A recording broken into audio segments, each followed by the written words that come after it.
안녕하세요. 예정대로라면 올 여름에 결혼식을 올릴 20대 후반의 여자입니다. 남자친구와는 2년 만났습니다. 저는 대학교를 졸업한 뒤 바로 취업에 성공해 회사를 다니고 있고 남자친구는 사법시험에서 떨어진 후 계약직으로 로펌에서 근무하고 있어요. 다른 커플들처럼 저희도 2년 정도 만나니까 자연스럽게 결혼 이야기가 나오더라고요.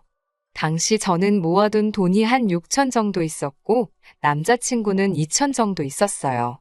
그거야 당연히 제가 남자친구보다 사회생활이 길었으니까 큰 문제는 되지 않았습니다. 돈이라는 거야 앞으로 같이 벌어가면 되는 거고 남자친구가 4천을 저보다 덜 모았다고 해서 그게 저희 결혼 생활에 어떤 큰 영향을 미치게 되는 건 아니라고 생각했어요.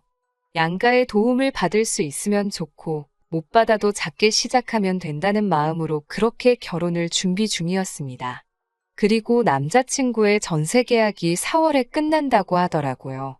그래서 그러면 어차피 결혼하면 같이 살 거니까 집 문제부터 해결하는 게 좋겠다 싶어서 집부터 알아보기 시작했습니다. 그리고 2주 전 저희 둘의 예산으로 해결할 수 있는 소형 아파트를 하나 찾았습니다. 집 주인이 다른 아파트에 입주를 해야 해서 빨리 매매를 해야 하는 상황이라 가격도 시세보다 낮게 나온 정말 황금 매물이었어요. 저는 일단 제 돈으로 계약금을 걸면서 일을 진행시켰습니다. 그리고 이를 알게 된 남자친구도 너무 잘 됐다면서 일단 제가 진행을 하면 자기가 한 번에 자기가 내야 할 돈을 보내줄 테니 그 돈으로 잔금을 치르자고 하더라고요. 그러면서 남자친구가 사실 자기 돈은 예비 시모가 관리하고 있다면서 그래도 걱정 말라고 내일 바로 보내주겠다고 했었고요. 저도 사회생활 시작하고 처음에 한 1년 정도는 친정 아버지가 대신해서 관리해 주셨기 때문에 전혀 이상하다 생각하지 않았습니다. 안심하고 기다렸어요. 다음날 약속한 시간에 부동산에 도착했는데 예비 시모한테서 돈도 오지 않았고 연락도 닿지 않았어요. 워낙 소형 아파트 매물이 귀하다 보니 다른 사람도 계약을 하겠다고 기다리고 있다고 했고요. 그 말을 들으니 마음이 급해졌습니다. 어쩔 수 없이 친정 아버지께 도움을 요청했고 친정 아버지의 노후 자금으로 일단 잔금을 치를 수 있었습니다. 당연히 남자친구에게 이게 어떻게 된 일이냐고 따졌지만 남자친구도 잘 모르겠다면서 미안하다며 예비 시모에게 당장이라도 빨리 돈을 보내라고 하겠다고 하더군요. 하지만 한참이 지나서야 연락이 온 시모는 지금 몸이 너무 안 좋다는 등, 정신이 하나도 없다는 등, 통장이 어딨는지 모르겠다는 등의 바보 같고 속이 훤히 들여다보이는 핑계를 대며 전세 자금을 보내주지 않으셨어요. 그래서 저는 돈을 받지 못한 상황에서 살림을 합치게 되었습니다. 그때만 해도 어찌됐건 가을에 결혼식을 올리기로 했고 청첩장까지 다 돌린 상황이었으니까 같이 사는 게 꺼려지거나 하지는 않았습니다. 저도 회사 때문에 계속 서울에서 자취를 하고 있었기 때문에 하루라도 빨리 내 집에서 살고 싶었고요. 그런데 문제는 저희 둘이 살림을 합치고 얼마 되지 않아서부터 예비 시모가 자주 집을 찾아왔습니다.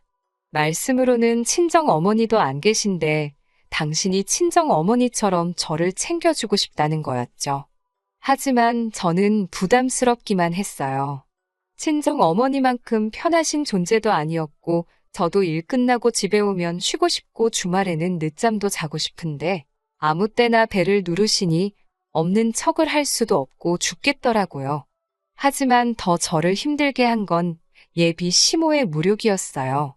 예비 시모는 저희 집에 올 때마다 이번에는 뭐가 바뀌었니 뭘 샀니 하시면서 집안의 물건들을 꼼꼼히 살피셨어요. 저는 처음에만 해도 내가 혹시 돈을 사치스럽게 쓰는지 확인하려고 하시는 건가 생각했는데 그게 아니었더라고요. 시모가 그러는 이유는 자기 마음에 드는 물건을 가져가기 위해서 그런 거였어요.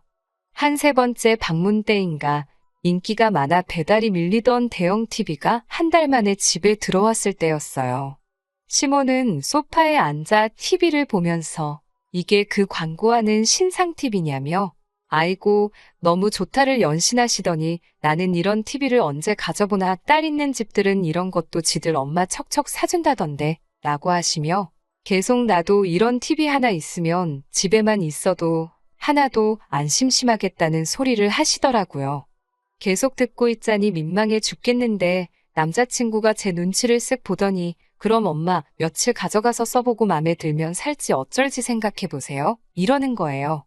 그래서 제가 놀라서 자기야 그럼 우리는 뭘로 TV 봐 하니까 우리는 핸드폰도 있고 딴 걸로 봐도 되잖아 이러는 거예요. 시모가 TV를 차에 싣고 떠난 뒤 제가 남자친구에게 저렇게 드리고 어떻게 돌려받냐고 하니까 뭘 돌려받냐면서 우리가 하나 새로 사면 되지 이러는 거예요. 그래서 제가 그 TV 내 돈으로 산 거 모르냐고 하니까 저더러 직장에서 임직원 할인받아 못 사냐고 그래요. 그래서 그거랑은 별개로 내 돈으로 산 거라고 하니까 저더러 왜 이렇게 치사하게 구냐면서 툴툴거려요. 저는 그렇게는 안 된다고 돈 달라고 안 그러면 일주일 뒤에 예비 시모네 집에 가서 TV 다시 들고 나올 거라고 하니까 알겠다고 하면서 자기가 꼭 TV 다시 받아온다고 하더라고요. 하지만 이건 시작에 불과했어요. 며칠 뒤에는 제 명품백을 보시더니 딸 있는 집은 옷이랑 가방도 같이 쓴다더라 하면서 며칠만 빌려달라며 제 옷장에서 명품백을 가져가시는 게 아니겠어요. 제가 어이가 없었지만 돌려주신다 하니 꾹 참았습니다. 그렇게 예비 시모는 가방과 옷부터 시작해서 발크기도 다른데 제 신발을 신고 가시다 못해 고등어 구워야 된다면서 저희 집에서 쓰고 있던 공기청정기까지 가져가더라고요. 제가 한 번은 도저히 견딜 수 없어서 예비 시모에게 그러다 저희 살림 다 가져가시겠다고 한마디 쏘아붙이니 예비 시모가 그까짓 거 가지고 뭐 그리 생색을 내니라며 남자친구 앞으로 부은 1억짜리 보험을 저희한테 주려고 하셨다는 거예요. 그러더니 며칠 뒤 정말 그 보험을 주셨고요. 하지만 그것도 아는 보험 설계사 분에게 물어보니 보험 담보대출로 8천만 원이 있었어요. 아마 제가 찾아보지 않았으면 빚만 떠안질 뻔한 거죠. 저는 예비 시모에게 그 보험을 바로 돌려드리면서 이런 종이 쪼가리는 저도 필요 없다고 했습니다. 지금 생각해보니 저도 이때 이 결혼 안 해도 그만이라는 생각을 하기 시작하고 나름대로 세게 나가기 시작한 것 같아요. 하지만 무엇보다 이 도둑 같은 집구석하고 연을 끊어야겠다고 생각한 건 예비 시모가 저희 친정 어머니의 유품을 탐냈기 때문이에요. 야근을 하고 집에 왔는데 남자친구는 거실 소파에서 TV를 보고 있고 예비 시모는 안방에서 나오더라고요. 제가 어머님 거기서 뭐 하셨냐고 물으려는 찰나에 예비 시모 목에 걸린 진주 목걸이를 봤습니다. 그건 저희 친정 어머니가 살아 생전에 아끼시던 목걸이였어요. 제가 뭐 하시는 거냐며 당장 내놓으라고 하니까 예비 시모도 저한테 평소와 다른 분노를 느꼈는지 얼른 풀러놓으며 그냥 한번 해본 걸 가지고 뭐 그리 난리냐고 그래요.